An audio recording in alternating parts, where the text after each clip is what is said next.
right, go for 10. Come on, put those hands together.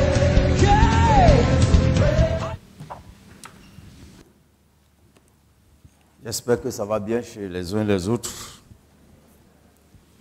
et que la semaine a été bonne à tous égards et surtout victorieuse, qu'elle nous a permis de pouvoir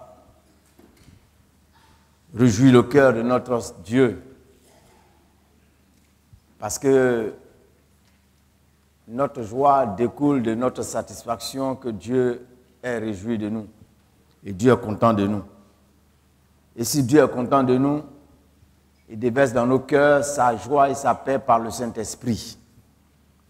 Mais si Dieu n'est pas content de nous, eh bien, étant lui la source de la joie, il ne peut pas être évident que nous ayons la joie.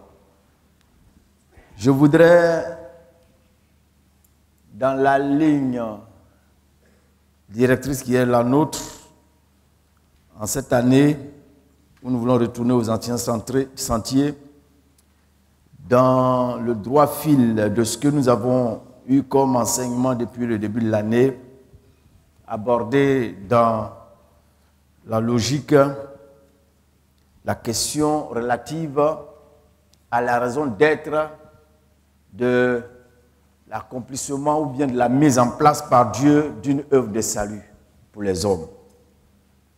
Pourquoi est-ce qu'il a été nécessaire à Dieu de concevoir un plan de salut, de l'exécuter en Jésus-Christ? Je veux parler du péché. Il est important que nous parlions du péché en relation avec le salut. S'il n'y avait pas eu de péché, il n'aurait pas eu besoin de salut. C'est parce qu'il y a eu péché que le salut a été nécessaire. Et la chose qui peut mettre en mal notre salut, c'est le péché. Toutes les autres choses qui constituent des menaces se saisissent d'un seul élément pour réussir à nous faire ravir le salut, c'est le péché. Genèse chapitre 3, que nous allons lire.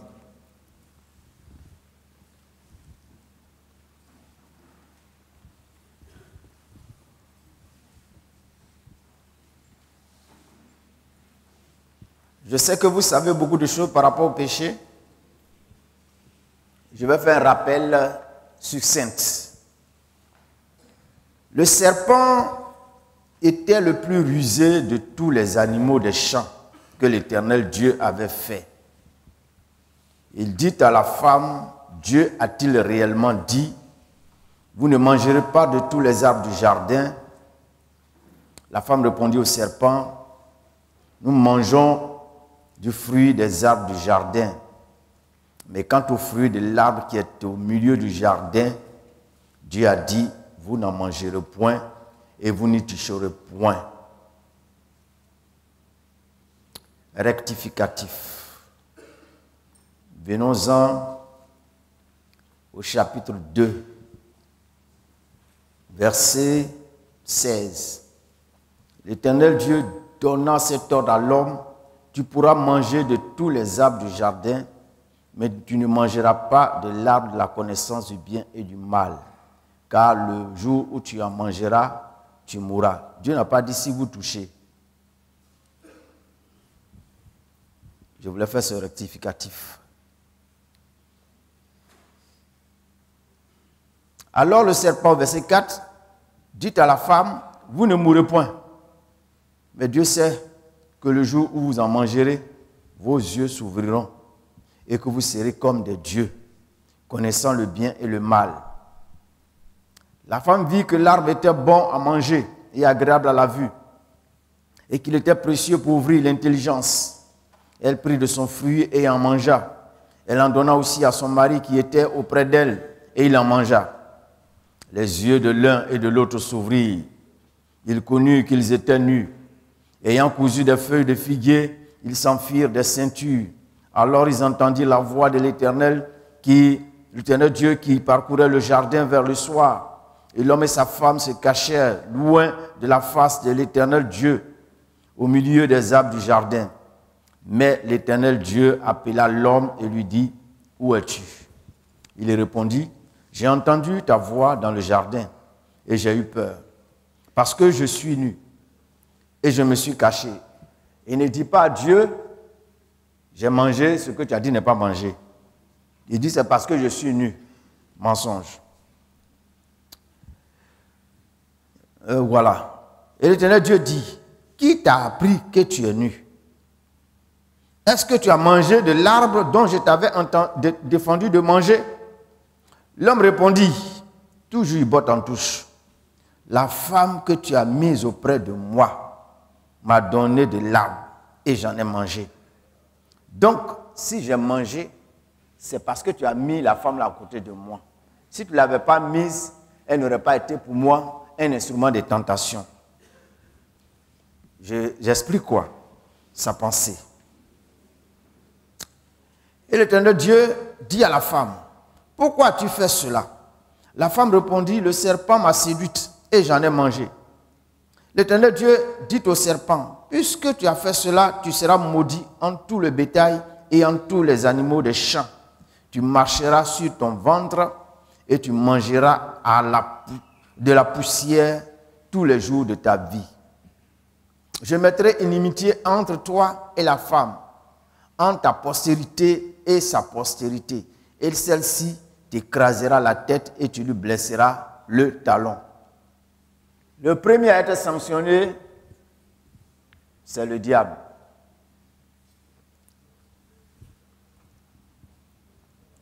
Il dit à la femme, verset 16, « J'augmenterai la souffrance de tes grossesses.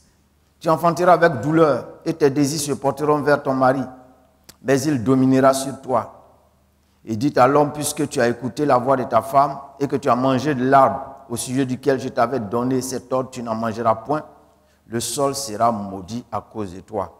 C'est à force de peine que tu en tireras ta nourriture tous les jours de ta vie. Et il te produira des épines et des ronces, et tu mangeras de l'arbre des champs. C'est à la sueur de ton visage que tu mangeras du pain jusqu'à ce que tu retournes dans la terre d'où tu as été pris. Car tu es poussière et tu retourneras dans la poussière. Que le Seigneur nous bénisse. Le péché, sa définition, son origine et ses conséquences. C'est-à-dire le péché, ce que c'est. Depuis quand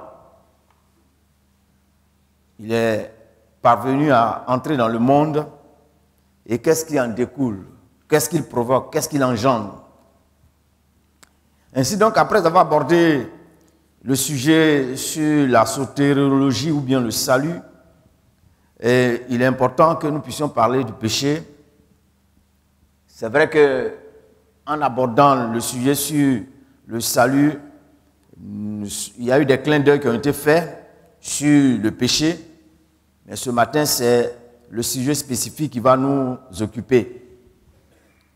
Retourner sur les anciens sentiers, c'est aussi savoir identifier les éléments et autres écarts de comportement qui nous ont éloignés de Dieu.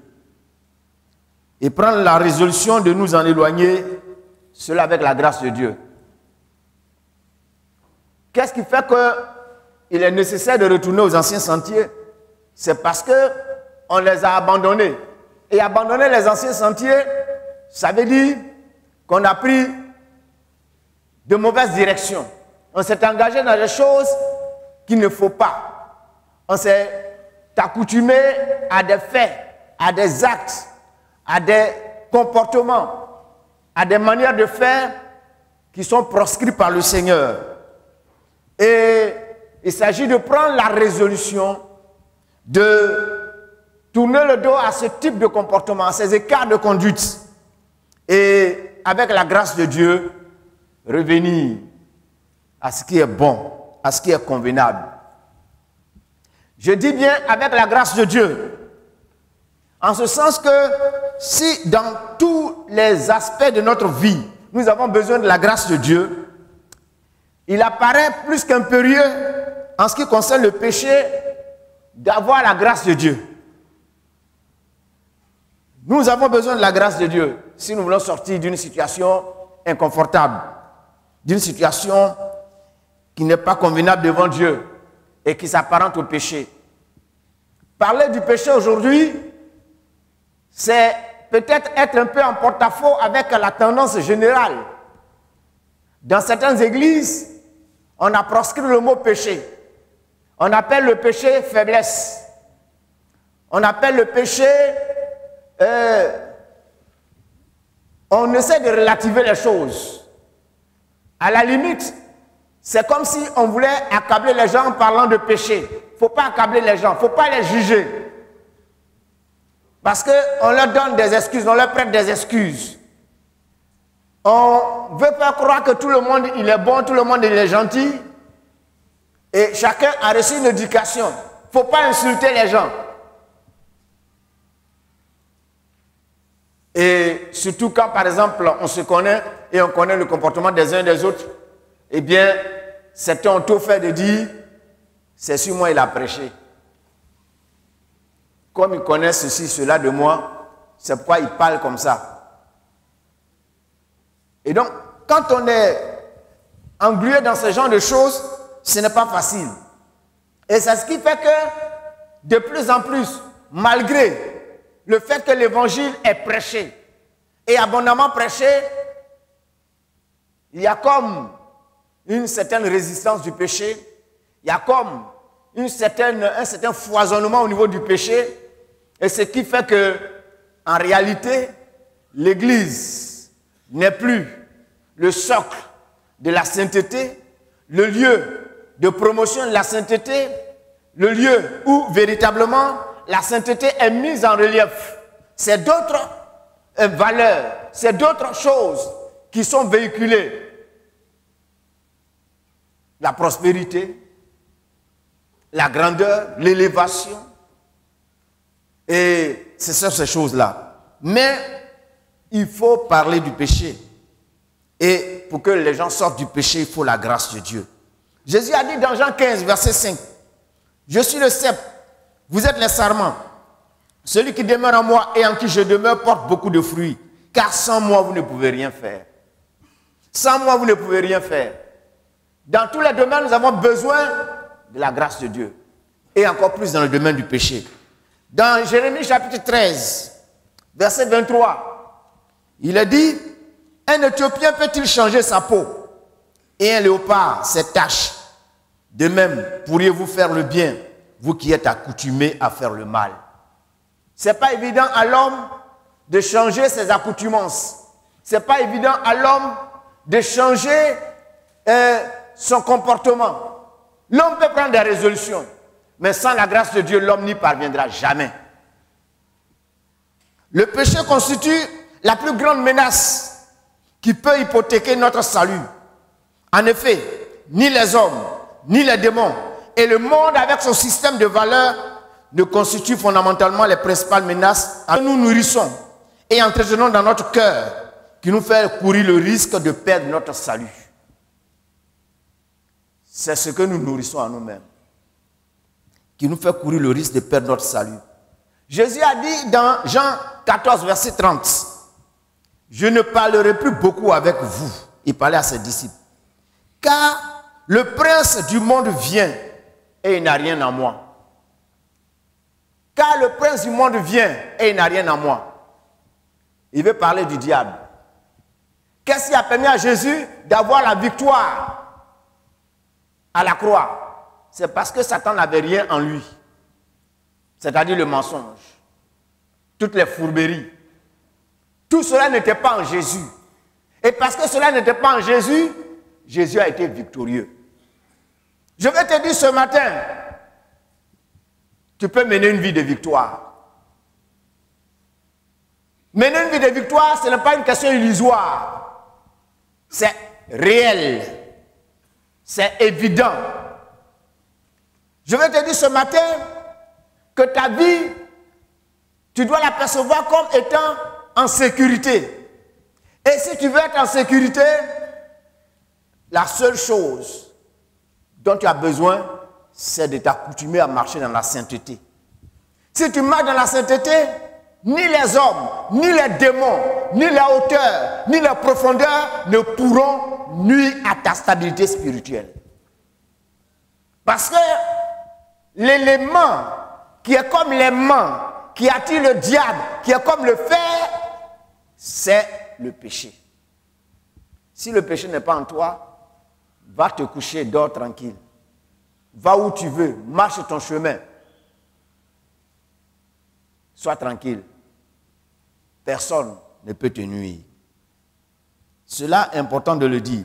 Et l'apôtre Paul va dire dans 1 Corinthiens 9, verset 27, « Je traite durement mon corps et je le tiens en sujetti de peur d'être moi-même rejeté après avoir prêché aux autres. » Est-ce qu'il n'y avait pas de démons au temps de Paul? Est-ce qu'il n'y avait pas de sorciers au temps de Paul? Il y avait tout cela. Mais il n'avait pas peur des démons et des sorciers comme de sa vieille nature qui tremblait avec lui.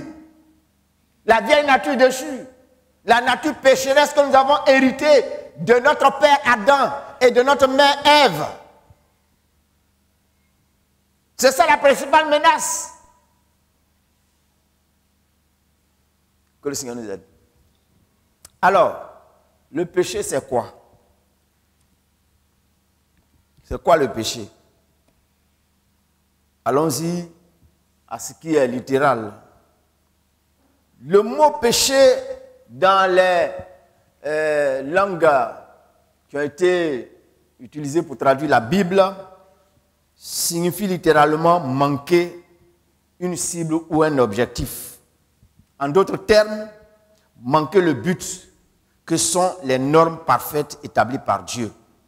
Donc, c'est manquer les normes, manquer le but selon les normes que Dieu a établies.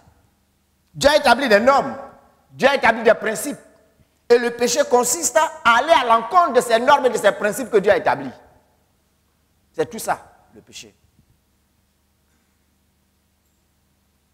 Dieu a établi plusieurs normes. Il n'a pas établi une seule norme. Il a établi plusieurs normes. Il a établi plusieurs principes. Et quand on va à l'encontre d'un seul principe de Dieu, on est un pécheur.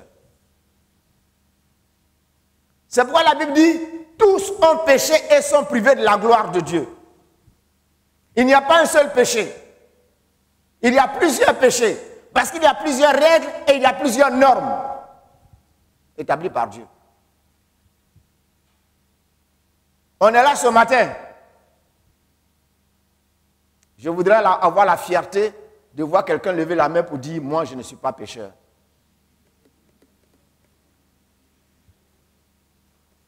Et la Bible dit d'ailleurs, ils sont ingénieux au mal. Dans le monde, il n'existe pas un seul type d'ingénieur. Il y a des ingénieurs ponts et chaussées, des ingénieurs génie civil, des ingénieurs dans ceci, des ingénieurs dans cela. Parce qu'il y a plusieurs spécialités. La même chose se trouve dans le domaine du péché. Il y a plusieurs spécialités dans le péché. Plusieurs catégories dans le péché.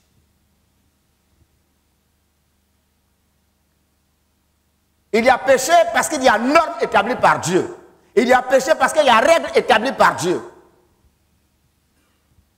Et le non-respect d'une seule règle établie par Dieu fait de nous un pécheur. Donc, on n'est pas innocent pour autant. C'est pourquoi nous aurons des surprises lorsque Jésus viendra pour juger. Regardez ces deux hommes qui étaient dans le temple en train de prier. Il y a un qui était certainement un publicain, quelqu'un de mauvaise vie et qui était reconnu comme tel. L'autre était un religieux qui s'est bombait la poitrine et qui était en train de faire le récit de tout son palmarès spirituel. Lui jeune, lui n'est pas comme le reste des hommes, etc., etc. Et puis l'autre qui a entendu ce dernier prier, parce que l'autre priait effectivement à haute voix. il s'est tapé la poitrine et a dit, oh Dieu, sois apaisé envers moi qui suis un pécheur. Il était vraiment un pécheur. Et son comportement en tant que publicain, collecteur d'impôts, homme en marge des principes et des règles établis par la société rabbinique juive, eh bien, cela était avéré. Par contre, l'autre, qui passait pour un monsieur tranquille, qui n'avait pas maille à partir avec l'ordre établi entre griffes, aux yeux de Dieu, était considéré aussi comme un pécheur parce qu'il était orgueilleux, prétentieux. Vous voyez le péché. Quand on nourrit en soi des prétentions, une certaine suffisance, on est imbu de soi-même, c'est le péché. A contrario, on a quelqu'un qui, lui, c'est un criminel avéré. Mais si, à la fin des temps, il devait avoir une sélection, aussi bien celui qui est criminel avéré, et toi qui n'étais pas criminel, mais qui étais orgueilleux, vous serez tous dans la même cage à prison. Parce qu'il existe plusieurs normes établies par Dieu. Et au niveau de chaque norme, on doit se forcer de respecter le standard que Dieu a établi. Que le Seigneur nous aide à comprendre. Dieu étant le créateur, il avait parfaitement le droit d'établir les normes de fonctionnement, d'utilisation et les obligations qui s'imposaient à ceux qui devaient évoluer dans cette sphère de sa création. Avec aussi la contrainte de lui rendre compte. Dieu est le créateur. Il a établi le manuel d'utilisation. Comment doivent évoluer ceux qui vont évoluer dans cette sphère. Quand il a créé, il a établi les règles. C'est la même chose. On achète des appareils et chaque appareil a une notice qui l'accompagne. Voilà dans quelles conditions tu dois utiliser ton appareil. Les fonctions, tout cela est indiqué là-dedans. Maintenant, si tu veux gâter ton appareil, ignore la notice et fais ce que tu veux. Tu peux avoir mis 1 million dedans, 2 millions, 3 millions, 4 millions. Mais si tu appuies sur le bouton où tu ne dois pas appuyer, en un coup de flash, c'est grillé. Ton million est à l'eau. Tu as péché. C'est ça le péché. Dieu t'a créé, Dieu m'a créé. Il a établi des règles, il a établi des principes. Des principes pour l'harmonie, pour le bien-être. Et cependant, on va à l'encontre des principes et les conséquences qui les supportent. On va le voir. Il faut lire Apocalypse 4, verset 11 et Romains 14, verset 12. On peut dire qu'en créant l'homme, Dieu lui a donné les cahiers de charges. Genèse chapitre 2, verset 8 à 17. Et les cahiers de charges de l'homme sont contenus dans ce passage. Quand Dieu lui dit, à partir du verset 8, il plante le jardin, il va planter un jardin en Éden, il va y déposer l'homme littéralement dans cet environnement chatoyant et il va lui donner des règles à suivre, le cahier des charges, c'est-à-dire pourquoi il le met là-bas, la mission qu'il doit accomplir, etc., etc. Et en fin de compte, au chapitre 3, l'homme va faillir. Il faut savoir que ces mêmes principes existent dans la société. Dans la société.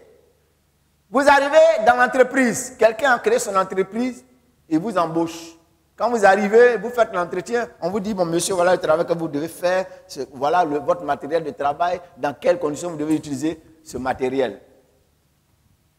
Et puis, vous transformez votre bureau en passoire pour vos amis, pour vos familles. C'est là même que vos frères et sœurs viennent téléphoner. C'est là même que tous les rendez-vous se donnent et se prennent. Et puis le matériel est utilisé de façon véritablement anarchique, désordonnée. Et le travail pour lequel il est destiné n'est pas fait comme il se doit. Il va arriver un temps où le propriétaire va s'intéresser à vous. Il va venir observer. Et quand les choses ne seront pas dans les normes, soyez-en sûrs, vous risquez de vous retrouver sans emploi. C'est ce qui est arrivé à Adam et Ève. Ils vont connaître le premier chômage des êtres humains sur la terre. Parce que quand il y a eu la catastrophe, ils vont être chassés. Ils vont être chassés et ils vont aller dehors. Et ce n'était plus la sécurité. Nous verrons ça. Alors, après donc cette tentative de définition, voyons l'origine du péché. Toujours Genèse chapitre 3. Nous allons le consulter. Ce que nous devons savoir, c'est que ce texte nous permet d'affirmer que l'homme a été créé sans péché. Alléluia. L'homme a été créé sans péché. Ce texte nous permet de voir que l'homme a été créé sans péché. Parce qu'avant le chapitre 3 de Genèse, l'homme, on ne parlait pas de péché en ce qui concerne l'homme. Tout était beau. Tout était parfait. Et on peut dire même que l'homme a été placé dans un environnement sans péché. Alléluia. Parce qu'aujourd'hui, il y a des gens qui disent qu'ils pêchent parce que, bon, c'est l'environnement quoi. On ne peut rien faire. Le monde est gâté. Non, c'est l'école même où je suis là, c'est gâté. Ce n'est pas une bonne école. Mais quelle est l'école dans laquelle il n'y a pas de pécheurs dans ce monde-là? Quelle est l'entreprise dans laquelle il n'y a pas de pécheurs? Non, certains disent que le péché, c'est l'environnement qui fait qu'il y a le péché. Mais en réalité, ce n'est pas parce que Adam et Ève avaient été créés dans un environnement de péché qu'ils ont péché. Ils ont été créés dans un environnement sans péché. Et d'ailleurs, ils étaient même en position de force vis-à-vis du diable pour lui résister et éviter ce drame. Alléluia. Le diable n'était pas plus fort qu'eux. Et comme certains disent, non, le diable, il était trop fort par rapport à moi, c'est pourquoi c'est arrivé quoi. Non. Non.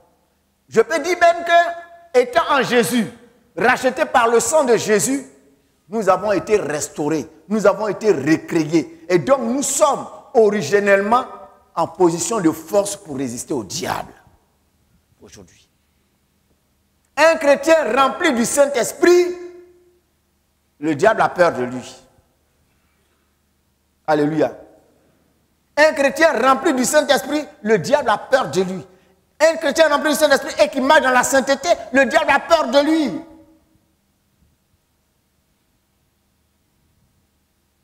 C'est vous que les sorciers devaient avoir peur de regarder. Nous étions très jeunes et j'étais encore converti. Je m'étais donné au Seigneur nouvellement, assez jeune. Et nous avons vécu une situation à la maison. Eh bien, on venait tous de s'engager avec le Seigneur, la famille. Et puis, il y a eu une grande-tante au village qui est venue et qui, bon, est en contact avec les danseurs et les danseuses de communion et autres, les esprits et autres, et qui disait que, bon, ces choses, ces esprits-là, venaient pour garder, protéger notre maison. Venant pour garder, protéger notre maison, ils n'ont pas pu rentrer dans notre maison, chez nous à la maison, parce que, d'après elles, ces démons-là, disons les choses ainsi, ont trouvé devant la maison deux grands messieurs avec des épées qui gardaient l'accès de la maison. Donc, ils n'ont pas pu entrer dans la maison. C'est envoyé à elle. Et elle a trouvé qu'on était même mieux gardés. Ça a conforté notre foi dans le Seigneur. On était nouvellement convertis. Et on a vu que c'était le Seigneur qui nous gardait par ses anges. Alléluia. Pour nous dire que quand on se donne au Seigneur et qu'on marche dans la sainteté, qu'on est connecté au Christ, qu'on marche par le Saint-Esprit, on n'a pas à avoir peur des forces occultes, des forces ténébreuses. On est en sécurité. Et c'était le cas d'Adam et Ève dans le jardin d'Éden. Le principe du péché aussi, il faut le savoir, existait avec le diable. Parce que l'homme a été créé après qu'il y ait eu un coup d'état manqué au ciel. Je prends les expressions de notre langage courant pour qu'on comprenne. D'après Ézéchiel 28, versets 12 à 15, qui donne une explication quant à l'avènement du diable et ce qui a causé, je pourrais dire, sa condition d'accusateur et ce qui a fait qu'il a été chassé de devant Dieu. Eh bien, il a dit qu'il mettait le sceau à la perfection, qu'il était un chérubin protecteur, qu'il avait l'autorité, le pouvoir, même les anges lui étaient soumis. Donc, pourquoi s'est-on dit qu'il était le premier ministre de Dieu? Et puis, à un moment donné, l'orgueil lui est rentré dans le cœur et il a voulu prendre la place de Dieu. C'est pourquoi Dieu l'a précipité. Et à sa suite, il a entraîné une certaine frange d'anges qui sont devenus des démons. Donc, le principe du péché existait. Parce que le diable existait déjà. La preuve, il s'est présenté à Ève dans le jardin d'Éden. Même si le principe du péché existait, eh bien, cela ne faisait pas d'Ève et d'Adam des personnes qui étaient dans une condition de précarité au plan spirituel vis-à-vis du péché. Donc, aucune explication, aucune excuse ne pouvait être trouvée à Adam et Ève par rapport à cet acte qu'ils ont posé, ce péché qu'ils ont eu à commettre. Rien ne les justifie. Et on ne peut pas les justifier. À la suite d'Adam et Ève, la Bible parle de l'universalité du péché. L'universalité du péché ou la généralisation du péché dans l'humanité. Du fait que tous les êtres humains sont des descendants d'Adam et Ève. Tous les êtres humains descendent d'Adam et Ève. On peut dire que c'est Adam et Ève qui nous ont inoculé le virus du péché. Par eux, nous tous qui naissons de femmes, nous naissons avec le germe du péché en nous. Pourquoi Dieu n'a pas fait que la chose s'arrête à eux? Ce n'est pas moi qui va vous donner la réponse. Débrouillez-vous pour arriver devant lui. Et puis un jour, vous allez lui poser la question. Mais moi, je n'ai pas la réponse. Moi-même, je me la pose encore, cette question. Et je le prie pour que j'arrive devant lui. Je vais lui poser la question. Pour qu'il me donne moi ma réponse à moi. Donc, nous sommes devenus tous pécheurs. Romains 5, verset 12. Lisons. Romains 5, verset 12.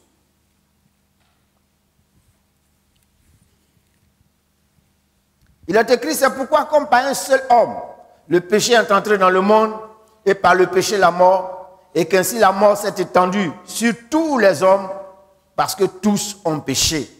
Verset 19.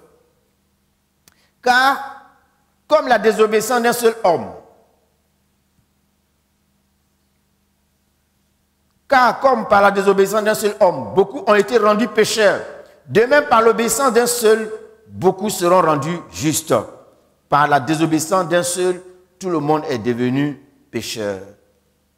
C'est la désobéissance d'Adam. Et la Bible dit dans 1 Roi 8, verset 46, il n'y a point d'homme qui ne pêche sur la terre. Psaume 143, verset 2. Aucun vivant n'est juste devant toi. Romains 3, versets 10 et 12. Selon qu'il est écrit, il n'y a point de juste, pas même un seul. Il n'en est aucun qui fasse le bien, pas même un seul. le péché est un fait universel. Une fois, je réfléchissais sur les éléments qui sont des dénominateurs communs à tous les êtres humains sur la terre et qui permettent de voir que la discrimination que les hommes établissent entre eux, c'est quelque chose qui n'a pas sa raison d'être. Ça n'a pas sa raison d'être. Les Blancs n'ont aucune raison de nous discriminer, nous les Noirs, et de se croire supérieurs à nous. Pourquoi? Ils mangent, nous aussi on mange. Ils respirent, nous aussi on respire. Ils se marient, nous aussi on se marie. Ils meurent, nous on meurt. Et puis quoi? Et ça, c'est des éléments qui sont universels. Les jaunes, les rouges, les noirs, les blancs. Pourquoi on est nombreux dans cette salle? C'est parce que nos parents nous ont mis au monde. Et aussi leurs parents les mettent au monde. Ils mangent, même quelle que soit la couleur ou bien la qualité de la nourriture. Si même ces chiens ils mangent, ils vont grandir avec ça. Si nous, c'est ignorant, on mange, c'est manger, c'est nourriture. On mange, on se porte bien avec ça. Ils se soignent, on se soigne.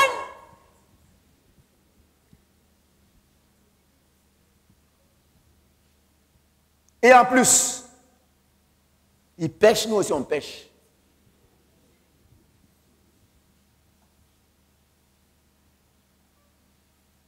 Alléluia. Tout ça, c'est Adam et notre maman Ève qui sont les vecteurs. Que le Seigneur nous aide. Alors, allons-y de façon pratique. Quels sont les scénarios de la chute que nous continuons de reproduire? Toujours, à travers les origines du péché, quels sont les scénarios que nous continuons de reproduire? 1. Analysons ce qui s'est passé avec Ève. Pourquoi c'est arrivé? Dans le chapitre 3 de Genèse, c'est mes explications à moi, quoi. Mes tentatives d'explication. Regardez,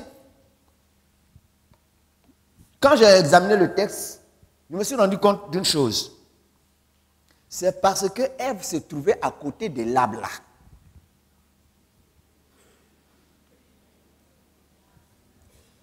C'est parce qu'elle se trouvait à côté de l'arbre là. Et je me suis dit, j'ai fait travailler mon imagination, et je me suis dit, peut-être qu'elle avait l'habitude de tourner par là.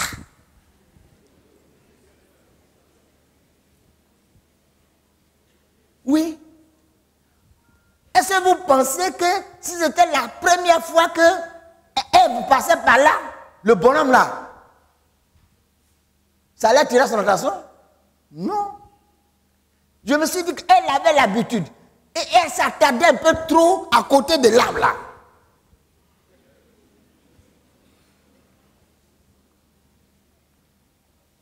Voilà comment le malheur est venu là. Et ça, regardez le verset 6 du chapitre 3. Il est dit, la femme vit que l'arbre était bon à manger.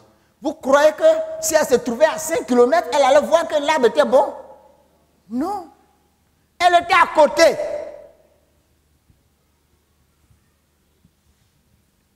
Cela nous amène à dire quoi? Pour que le péché arrive là, parfois une des pistes, c'est le fait de s'attarder là où nous savons que nous encourons des risques. Quand on s'attarde là où on sait que c'est un endroit à risque, ça va venir te trouver. Où tes pieds te conduisent, où tu t'attardes.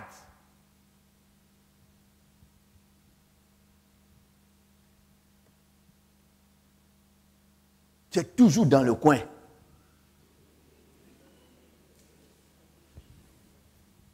Tu es toujours scotché là. Alors que tu sais qu'il y a danger. Il y a danger. Il ne faut pas jouer aux prétentieux, il ne faut pas jouer, en tout cas, aux braves. Il faut prendre tes distances vis-à-vis de ça. Non, j'étais dans le maquis. Non, moi je ne suis pas parti pour boire. Hein. Non, j'étais allé prendre de l'air. Il n'y a pas l'air dehors là-bas. L'air de la fumée, l'air de la boisson, l'air des bavardages, l'air de la musique, ou maintenant musique même qui passe là. Mais on se demande, c'est quoi ça? Et c'est là, tu t'attardes.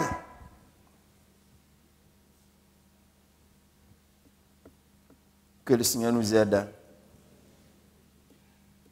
C'est comme ça, ça vient. Je fais allusion à ces choses qui semblent être anodines, mais généralement, quand on s'assoit et qu'on fait un examen minutieux, on se rend compte que la chose n'arrive pas comme ça de façon surprenante. Mais c'est dans des choses qu'on a minimisées, qu'on a négligées. C'est des petits jeux de ce genre-là qui conduisent à la catastrophe. J'en parle pour que tu puisses faire une rétrospective, un examen de conscience. Aujourd'hui, tu es certainement dans une mauvaise posture. Tu es englué dans une certaine situation. Tu te demandes comment ça s'est arrivé. Pourquoi je me retrouve dans ça? Tu te retrouves dans ça parce que tu t'es attardé là où il ne fallait pas t'attarder. Tu t'es scotché à quelque chose à laquelle tu ne dois pas te scotcher. Que le Seigneur t'aide à enlever tes pieds, à sortir tes pieds de là, à cesser de jouer à ce jeu. Deuxième élément, je vais vite. C'est arrivé parce qu'elle a engagé une conversation avec un interlocuteur dont les propos manifestent une certaine antipathie pour Dieu. Elle a engagé une conversation avec quelqu'un avec lequel elle ne devait pas engager de conversation. Elle a quoi à échanger avec un serpent? Est-ce que les hommes parlent avec les animaux?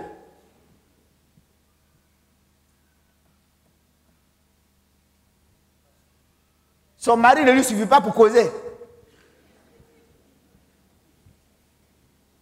Maintenant, c'est avec un serpent qu'elle va causer. Vous voyez? Parfois, c'est comme ça que les choses se passent. Hein? Dans l'église là, il y a plein de frères et de sœurs. Et cependant, ma meilleure camarade, c'est la vraie go qui a rue Princesse. Non, celle-là, elle me comprend trop. Elle n'est pas chrétienne, hein, mais elle me comprend trop. Elle comprend quoi?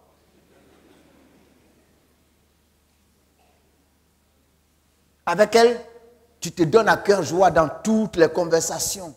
Tu t'étales dans toutes les conversations. Tu libères toutes les conversations. Même les conversations qui ne sont pas appropriées. Ta bouche là, ça sort comme ça.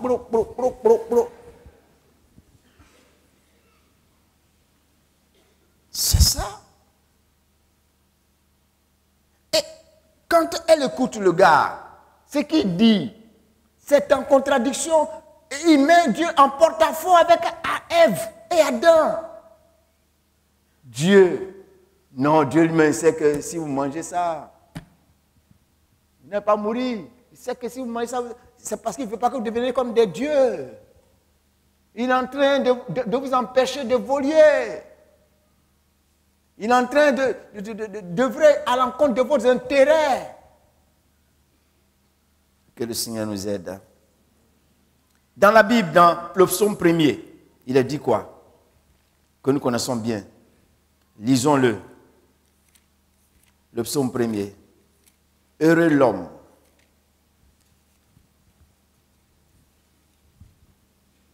qui ne marche pas selon le conseil des méchants, qui ne s'arrête pas sur la voie des pécheurs, qui ne s'assied pas en compagnie des moqueurs, mais qui trouve son plaisir dans la loi de l'Éternel et qui la médite jour et nuit. Il est comme un arbre planté près d'un courant d'eau qui donne son fruit en sa saison et dont le feuillage ne se flétrit point. Tout ce qu'il fait lui réussit. Il n'en est pas ainsi des méchants. Ils sont comme la paille que le vent dissipe. C'est pourquoi les méchants ne résistent pas au jour du jugement, ni les pécheurs dans l'assemblée des justes. Car l'Éternel connaît la voie des justes et la voie des pécheurs mène à la ruine. Heureux l'homme qui ne marche pas selon le conseil des méchants, qui ne s'arrête pas sur la voie des pécheurs, qui ne s'assied pas en compagnie des moqueurs.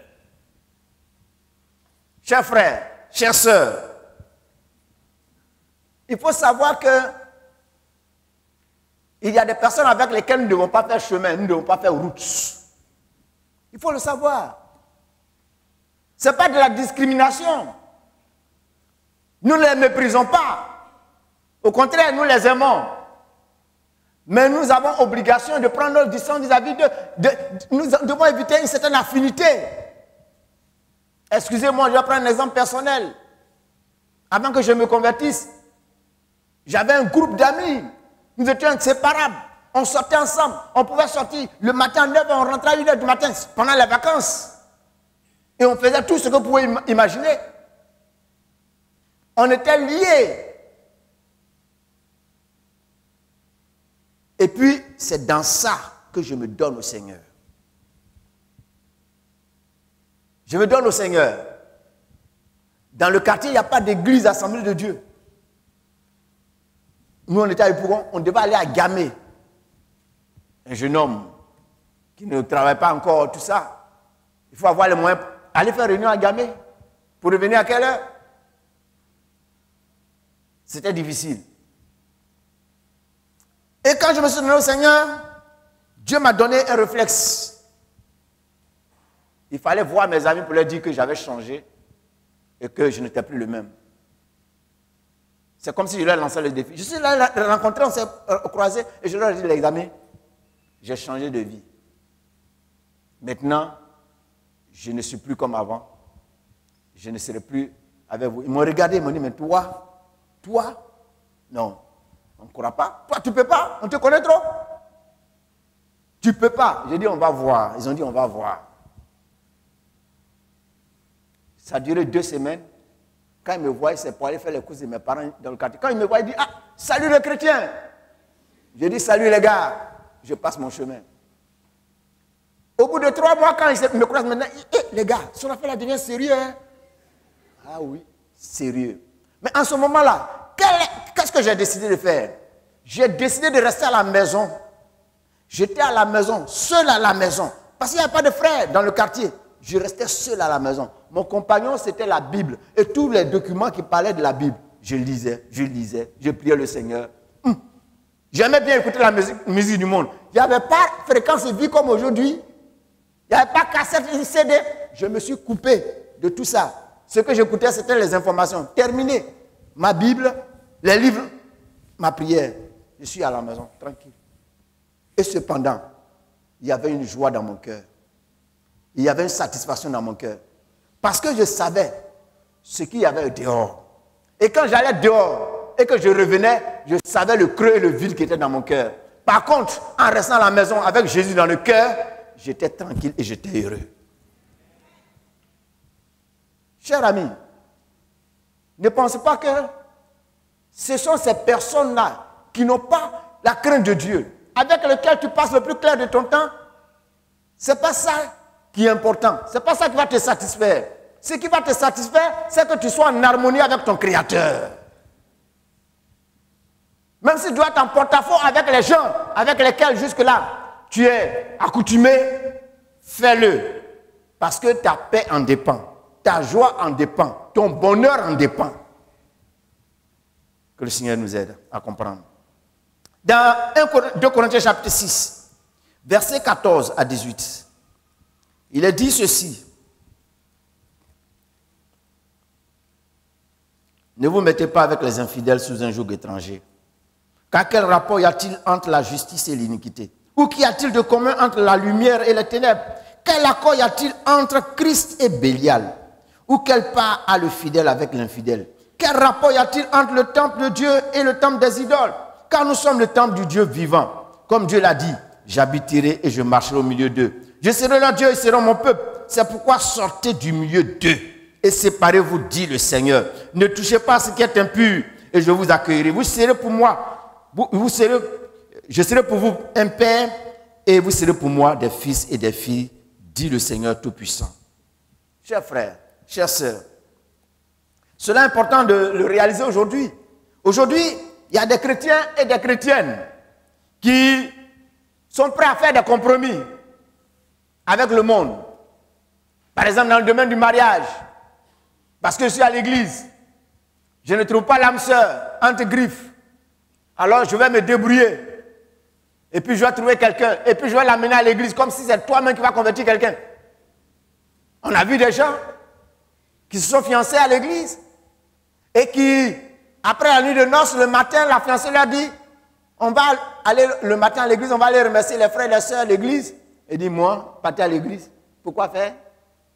Mon église, c'était toi. Je t'ai eu, j'ai eu l'église, c'est fini. Je ne vais plus à l'église. Terminé.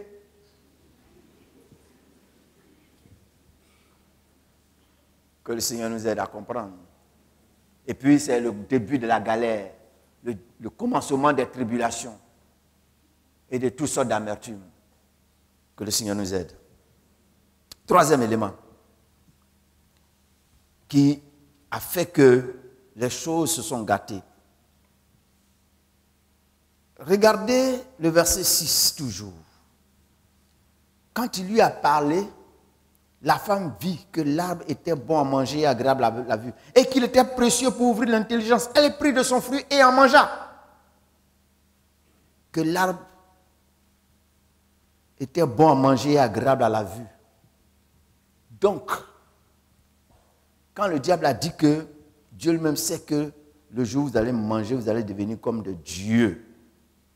Et votre intelligence va s'ouvrir, va se développer. Cela, c'est penser que notre condition n'est nullement avantageuse et courir après les chants des sirènes. Cette attitude de la femme manifeste un mépris total, un manque de contentement et de reconnaissance à Dieu pour les grands avantages initiaux que leur conférait leur position dans le jardin. Elle a mis en oubli les grands avantages liés à leur présence dans le jardin. Dieu aurait pu créer d'autres personnes pour les mettre dans le jardin avec tous ces avantages, tous ces privilèges. Ils jouissaient de la présence de Dieu. Ils parlaient avec Dieu comme on parle avec son ami. Dieu leur rendait visite. Ils étaient en sécurité. Les animaux leur étaient soumis, la nature leur était soumise. Tout était à portée de main. Et cependant, parce qu'on est venu leur dire que Dieu sait que le jour où vous allez manger, vous allez devenir des dieux. Orgueil, prétention, ambition démesurée. C'est ça. Et c'est dans ça que certains tombent. Il y a des gens qui sont à l'église. Mais moi-même, je ne vois pas, je n'avance pas, je n'évolue pas. Tu veux évoluer pour aller où? Permettez-moi de parler. Tu veux aller où avec ça? Tu veux devenir monsieur le président et puis après, tu ne me veux pas? Tu veux devenir quoi? Un richissime homme d'affaires. On va t'enterrer avec les milliards? Quoi? Je n'avance pas. Je ne me sens pas. Quand je viens à l'église, je ne me sens pas. C'est là qu'ils se promènent partout comme des marouillas ou bien des insectes. Tu ne te sens pas. Tu ne te sens pas comment? Si tu es connecté au Christ par le Saint-Esprit, tu vas te sentir. Tu vas te sentir. Pourquoi se promener comme ça? Comme des aventuriers, des vagabonds qui n'ont rien à faire. Et des gens profitent de la situation pour abuser d'eux, pour soutirer l'argent, pour leur raconter des choses à faire dormir debout. C'est ce que le diable a sémé. Et c'est la même chose qui se perpétue aujourd'hui. Dans 1 Timothée 6, verset 8 à 10, il est dit, si nous avons la nourriture et les vêtements, cela nous suffira. Mais ceux qui veulent s'enrichir tombent dans la tentation, dans le piège et dans beaucoup de désirs insensés et pernicieux qui plongent les hommes dans la ruine et la perdition. Car l'amour de l'argent est une racine de tous les maux. Et quelques-uns étant possédés se sont égarés loin de la foi et se sont jetés eux-mêmes dans bien des tourments. Tu es là ce matin, tu sais dans quel tourment tu te retrouves à cause de tes ambitions. Tu veux même cueillir des fleurs dans les cimes des arbres. Tu veux cueillir des fleurs et de l'or à la cime des fromagers. Comme s'il pousse de l'or sur la cime des fromagers. Et tu es dans toutes sortes de choses. En train de chercher de l'argent. Chercher de l'argent.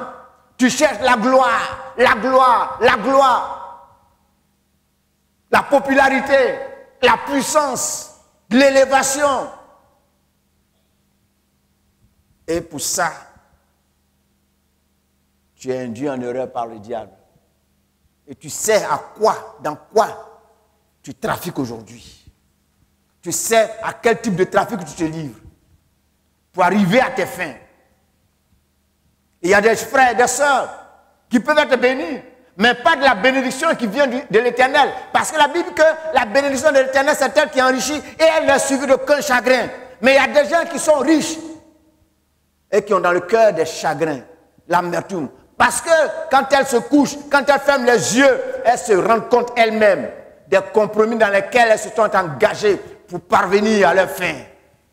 Et elle ne peut pas avoir la paix, elle ne peut pas avoir la joie, elle ne peut pas avoir la quiétude. Parce que ce que Dieu donne, donne la paix. Mais ce que le diable donne, ne donne pas la paix. Comprenons cela. Dans Galates 6, versets 7 à 8, si un homme sème pour la chair, il moissonnera de la chair la corruption. Ensuite, Adam et Ève vont se retrouver, je suis dans les conséquences universelles maintenant. Quelles sont les conséquences universelles du péché? Les avantages immédiats attendus furent éphémères comparés aux effets pervers. Ce qui revient à dire que le bénéfice qu'on retire en péchant est infime. A contrario, les conséquences sont incalculables et dans le cas d'Adam et Ève, sur le long et très long terme et jusqu'à la progéniture de génération en génération. C'est ce qui est arrivé. C'est ce qui est arrivé. C'est un bénéfice éphémère dans l'immédiat, mais très vite, ils vont commencer à déchanter. Les effets pervers vont se manifester. 1. Adam et Ève vont se retrouver vulnérables et un sentiment d'insécurité va les envahir. La quiétude n'était plus leur partage. En un mot, le péché installe le trouble et chasse la paix. Le diable leur a dit, vous allez devenir comme des dieux. Mais des dieux qui ne peuvent plus dormir. Des dieux qui ne sont plus en sécurité. Des dieux qui sont obligés de fuir le Dieu vivant et vrai. Des dieux qui n'ont plus de quiétude. Dans 1 Roi 18, Akab disait à Élie que Élie troublait Israël. Élie lui a dit, c'est toi qui troubles Israël avec ta vie, ton péché. Dans Ésaïe chapitre 48, verset 22, il est dit qu'il n'y a pas de paix pour le méchant. Il n'y a pas de paix pour le méchant. Quand on pêche, on n'a pas la paix.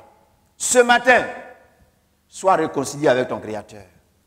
Ce matin, retrouve l'harmonie avec ton Créateur en lui demandant pardon. On a parlé de repentance dimanche dernier.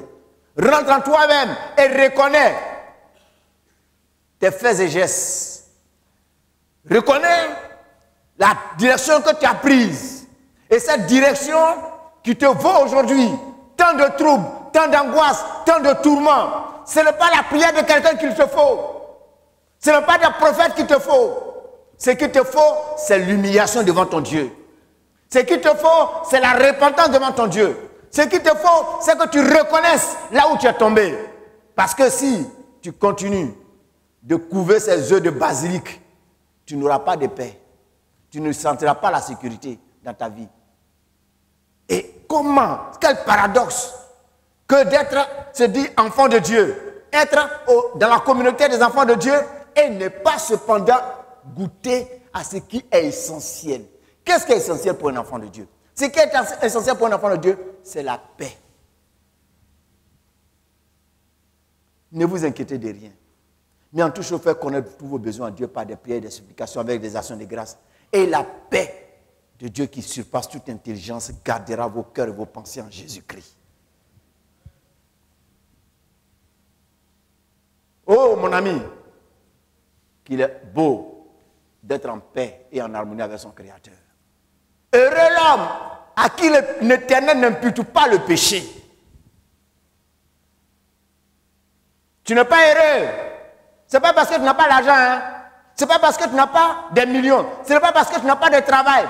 Mais parce que certainement ta vie n'est pas celle que Dieu voudrait qu'elle soit.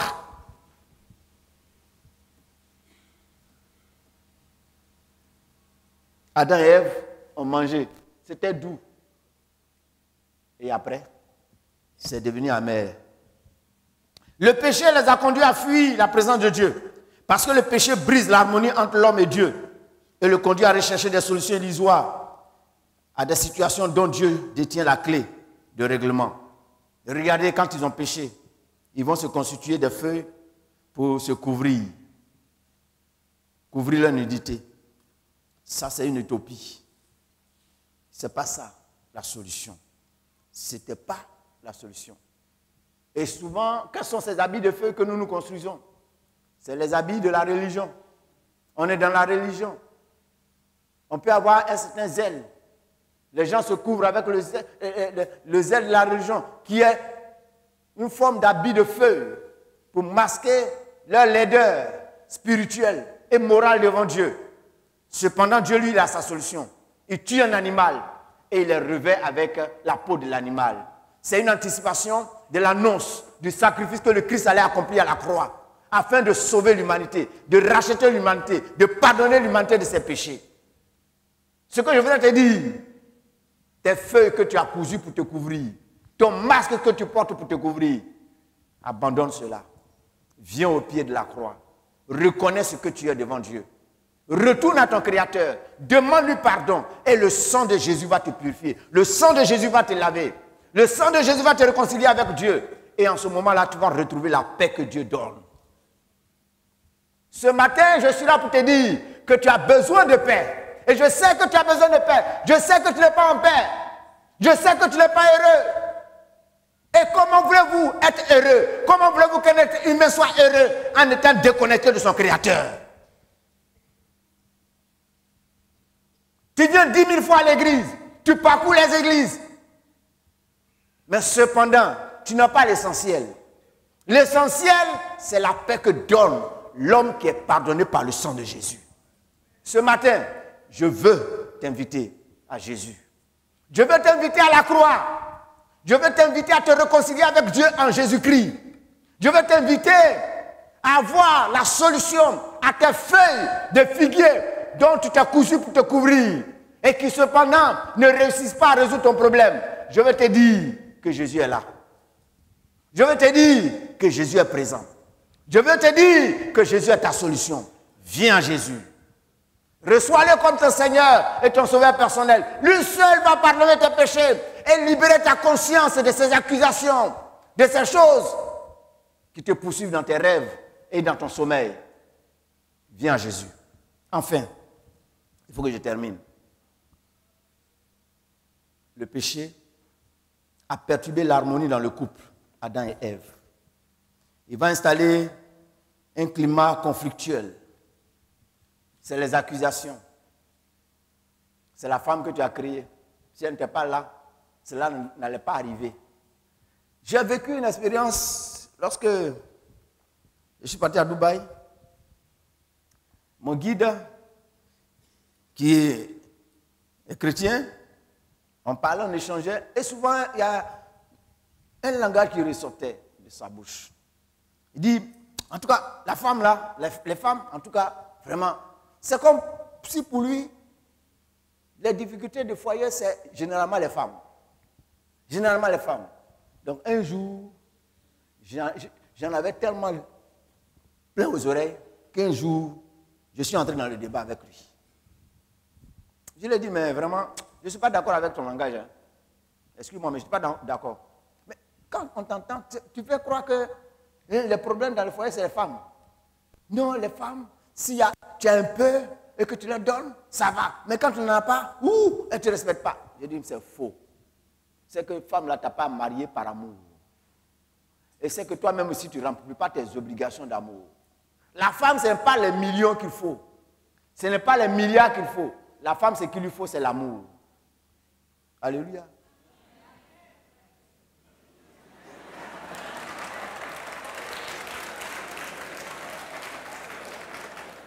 Et ne pense pas que toi, Dieu t'a fait la part belle en te demandant d'aimer la femme. Parce que tu ne connais pas ce qu'on appelle l'amour. La femme, Dieu lui demande de se soumettre. Mais ce n'est pas, pour toi là, c'est plus compliqué que pour la femme. Je lui ai dit, est-ce que tu lis la Bible? 1 Corinthiens chapitre 13. Tu sais ce que ça veut dire? L'amour supporte tout. L'amour pardonne tout. L'amour croit tout. L'amour excuse tout. L'amour est patiente, etc., etc. Je lui ai dit, est-ce que tu connais ce que ces mots-là veulent dire? C'est un gros bagage que Dieu a déposé sur notre tête, nous les hommes.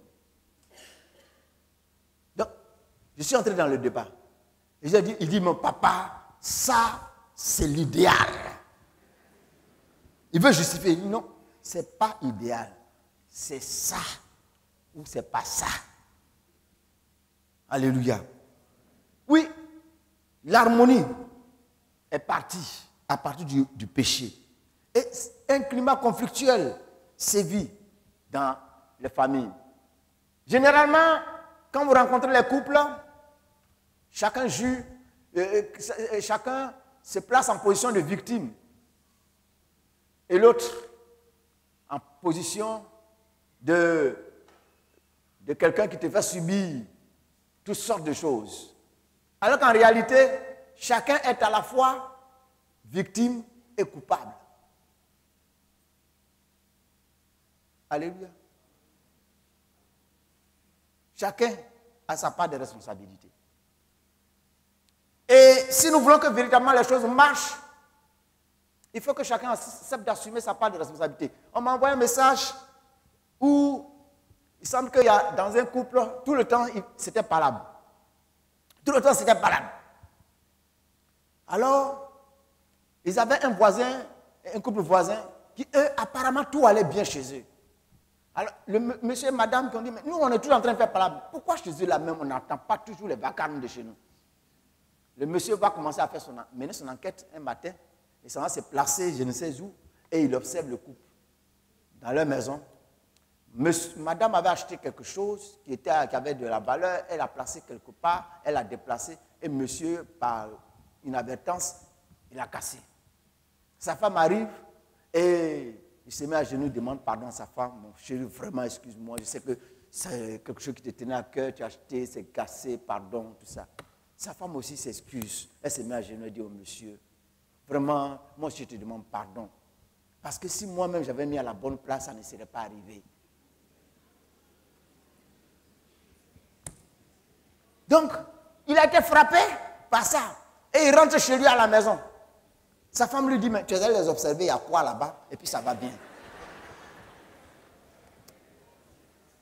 Il dit, est-ce que tu sais que chez eux, là, comment ça se passe? Elle dit non. Chez eux, tout le monde est coupable. Et tout le monde est juste. Donc, tout le monde est coupable, tout le monde aussi est victime. Donc, ça veut dire que, bon, en tout cas, personne n'accuse l'autre, quoi. Il dit, ah, donc, c'est le remède qu'on va appliquer chez nous. Et puis ça marche. Et ils ont commencé à appliquer ce remède. Oui, chers frères, là où il y a le péché, c'est les accusations. L'harmonie est dérangée. Et le prolongement de tout cela, c'est le dysfonctionnement que l'on constate dans la société. En général, tout ce qu'on voit dans la société, qui se voit aussi dans l'église. Ces mêmes choses n'échappent pas aux églises. Il y a des églises où les gens se font la guerre. Moi, j'ai assumé des responsabilités. Et parfois, nous sommes allés régler des situations d'église. Parfois même, il y a des gens qui ont fermé des églises. Il y a des situations incompréhensibles. Tout ça, c'est le péché. Le péché fait que la société se désagrège. Que le Seigneur nous aide.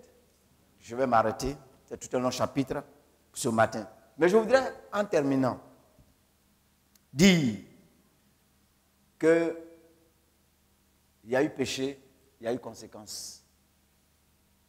Mais Dieu, qui aime l'humanité, a prévu la solution en Jésus-Christ.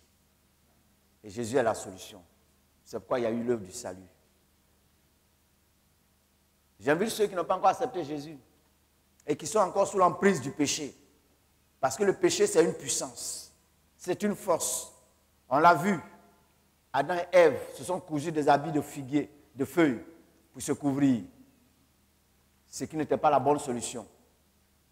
Tu as cherché des solutions illusoires qui n'ont pas réglé ton problème. Ce matin, je te propose la solution et l'unique qu'est Jésus-Christ.